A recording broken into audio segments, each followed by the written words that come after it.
दहिवडी येथील श्री सिद्धनाथ नागरी सहकारी पतसंस्थेच्या वार्षिक सर्वसाधारण सभेत सभासदांना 15% लाभांश जाहीर करण्यात आला। या आर्थिक वर्षांमध्ये संस्थेत विक्रमी 5,80,00,000 रुपयांचा नफा झाल्याची माहिती संस्थेचे चेअरमन अरुण गोरे, व्हाईस चेअरमन मामुशेठ विरकर यांनी दिली। सिद्धनाथ नागरी सहकारी पतसंस्थेची वार्षिक सर्वसाधारण सभा खेळीमेळीत पार पडली।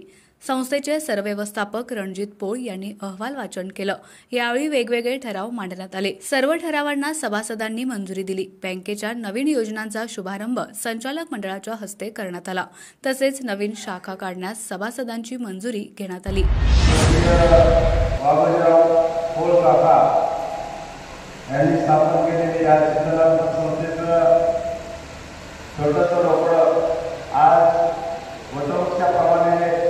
चोवीस शाखेमध्ये या संस्थेचं रूपांतर झालं। आदरणीय भाऊ जयकुमार भाऊ यांच्या नेतृत्वाखाली आम्ही जेव्हा सिद्धनाथ संस्थेचे इलेक्शन लढलो आणि आम्ही निवडून आलो, त्यामुळं मी 100% एवढं